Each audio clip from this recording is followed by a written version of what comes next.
मेरी प्यारी प्यारी बहनों को मेरी तरफ से राम राम।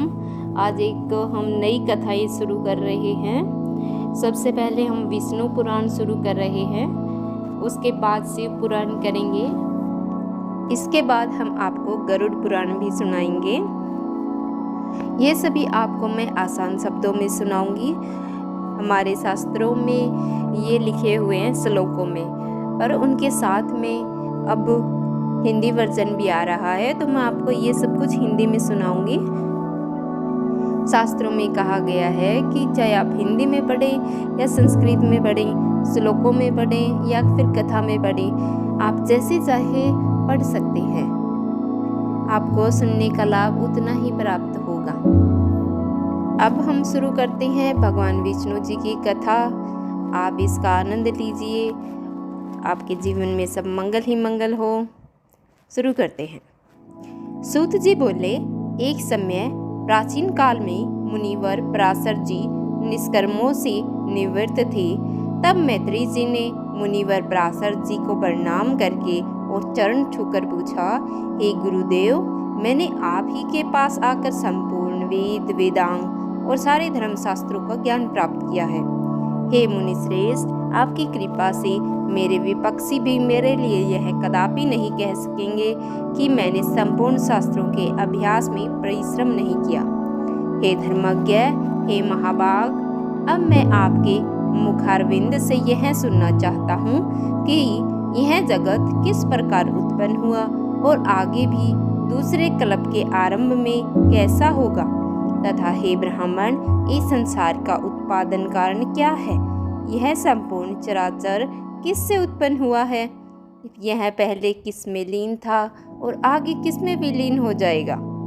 आप मुझे यह बताने की कृपा करें कि इस जगत में भूतों का परिणाम, समुद्र, पर्वत और देवता आदि की उत्पत्ति कैसे हुई, पृथ्वी और सूर्य का आधार क्या है, चारों युग का विश्लेषण क्या है, प्रलय किस रूप में होगा, चारों युगों का सारे धर्म, देव ऋषि और राजाओं के चरित्र बताने की कृपा करें, एवं व्यास जी के रचे हुए वैदिक शास्त्रों को रचना, ब्राह्मण के वर्ण तथा ब्राह्मणों द्वारा बनाए गए आश्रमों के धर्म के बारे में ज्ञान दें।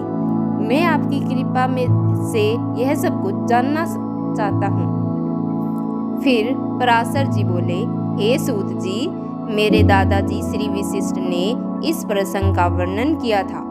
यह प्रसंग याद दिलाने के लिए तुम धन्यवाद के पात्र हो। मैंने उस समय यह सुना था कि मेरे पिताजी विश्वामित्र जी की प्रेरणा से एक राक्षस ने खा लिया। तब मुझे बहुत क्रोध आया था, इसलिए मैंने उन राक्षसों का वध करने के लिए यज्ञ का आरंभ किया। यह यज्ञ, इस यज्ञ में सैकड़ों राक्षस जलकर भस्म हो गए, तथा यह देख मेरे दादा वशिष्ठ मुझे बोले, इतना क्रोध करना ठीक बात नहीं। तुम्हारे पिताजी के लिए जो होना था वही हुआ, उसमें राक्षसों की कोई भूल नहीं। इस संसार में कोई किसी को नहीं मारता, सब अपने कर्मों का फल भोगते हैं।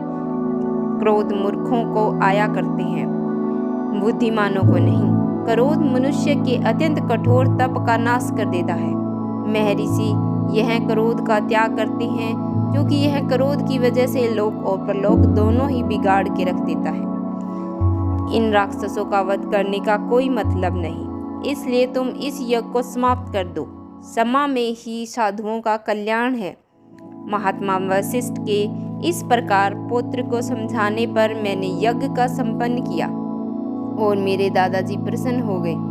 उसके बाद ब्रह्मा जी के पुत्र पुलस्त्य जी वहां आए और आसन ग्रहण करके मुझसे बोले, तुम्हारे हृदय में राक्षसों के प्रति वैर भाव था, फिर भी तुमने वशिष्ठ जी के कहने पर उन्हें माफ किया, इसलिए तुम संपूर्ण शास्त्रों के ज्ञाता होगे। और इतना क्रोधित होने पर भी तुमने मेरा आदर पूर्वक स्वागत किया, इसलिए मैं तुम्हें एक वर देता हूँ। हे वत्स, तुम पुराण संहिता के वक्ता बनोगे और देवताओं की यथार्थ स्वरूप को जानने की शक्ति रखोगे। मेरे प्रसाद से तुम हर निर्मल बुद्धि, प्रवृत्ति और निर्वृत्ति के उत्पन्न करने वाले कर्मों से निसंदेह हो जाएगी। और फिर पुलस्त्य जी के वर देने के बाद भगवान वशिष्ठ बोले, यह सब सत्य होगा। हे मुनि, प्राचीन काल में भगवान वशिष्ठ और पुलस्त्य जी ने जो भी कहा था वह सब तुमने मुझसे इस तरह सवाल पूछकर स्मरण करवा दिया। इसलिए मैं तुम्हें वह संपूर्ण पुराण संहिता का ज्ञान दूंगा। यह सृष्टि भगवान विष्णु से उत्पन्न हुई है। इसकी रचना भगवान विष्णु ने ही की है। वह इसकी स्थिति और लय से के करता है तथा यह जगत भी वे स्वयं है। इस प्रकार विष्णु पुराण का पहला अध्याय यहीं समाप्त होता है। अब हम आपको एक अन्य कथा सुनाते हैं जिसमें भगवान ने मत्स्य अवतार धारण किया था।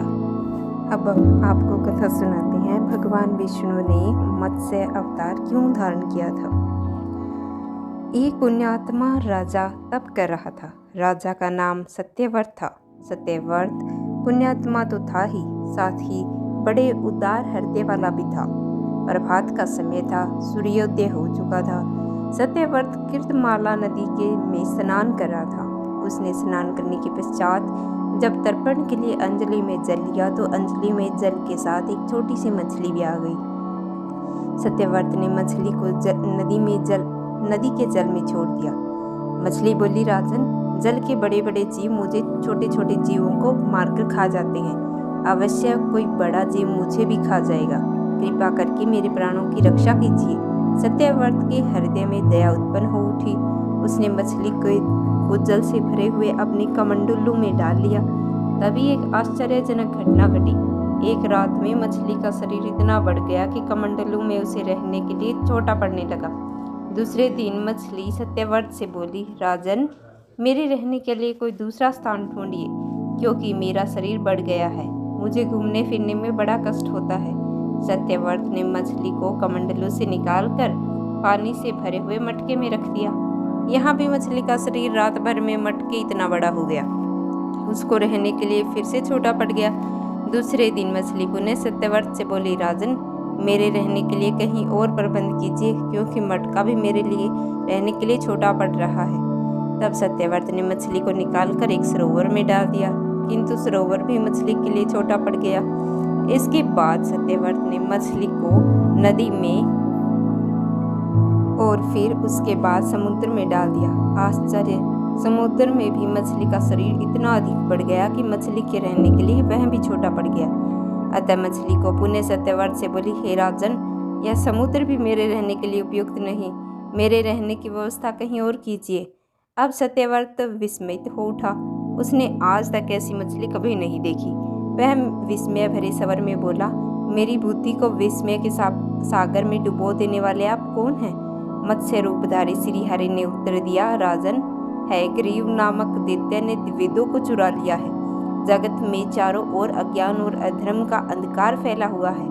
मैंने हयग्रीव को मारने के लिए ही मत्स्य का रूप धारण किया है। आज से 7वें दिन पृथ्वी प्रलय के चक्कर में फिर जाएगी। समुद्र उमड़ उठेगा, भयानक वृष्टि होगी, सारी पृथ्वी पानी में डूब जाएगी। जल के अतिरिक्त कहीं कुछ भी दृष्टिगोचर नहीं होगा। आपके पास एक नाव पहुंचेगी। आप सभी अनाज और औषधियों के बीजों को लेकर सप्त ऋषियों के साथ नाव में बैठ जाइएगा। मैं उसी समय आपको पुनः दिखाई पड़ूंगा और आपको आत्म तत्व का ज्ञान प्राप्त करवाऊंगा। सत्यव्रत उसी दिन से हरि का स्मरण करते हुए प्रलय की प्रतीक्षा करने लगे। 7वें दिन प्रलय का दृश्य उपस्थित हो उठा। समुद्र भी उमड़ने अपनी सीमाओं से बाहर बहने लगा। भयानक वृष्टि होने लगी। थोड़ी ही देर में सारी पृथ्वी पर जल ही जल हो गया। संपूर्ण पृथ्वी जल में समा गई। उसी समय एक नाव दिखाई पड़ी। सत्यव्रत सप्त ऋषियों के साथ उस नाव में बैठ गए। उन्होंने नाव के ऊपर संपूर्ण अनाजों और औषधियों के बीज भी भर लिए। नाव प्रलय के सागर में तैरने लगी। प्रलय के उस सागर में उस नाव के अतिरिक्त कहीं भी कुछ भी दिखाई नहीं दे रहा था। सहसा मत्स्य रूपी भगवान प्रलय के सागर में दिखाई पड़े। सत्यव्रत और सप्तऋषि गण मत्स्य रूप भगवान की प्रार्थना करने लगे। भगवान से आत्मज्ञान पाकर सत्यव्रत का जीवन धन्य हो उठा। वे जीते जी ही जीवन से मुक्त हो गई। प्रलय का प्रकोप शांत होने पर मत्स्य रूपी भगवान ने हयग्रीव को मारकर उसे वेद छीन लिए। भगवान ने ब्रह्मा जी को पुनः वेद दे दिए। इस प्रकार भगवान ने मत्स्य रूप धारण करके वेदों का उद्धार तो किया ही, साथ ही संसार के प्राणियों को भी अमित कल्याण किया। इस प्रकार आपने भगवान का मत्स्य अवतार भी देख लिया। पहला अध्याय यहीं समाप्त होता है। आपको मेरी वीडियो पसंद आए तो इसे लाइक करें और आगे सुनने के लिए मेरे चैनल को सब्सक्राइब करें। आपको सेकंड अध्याय जल्दी ही प्राप्त होगा। धन्यवाद।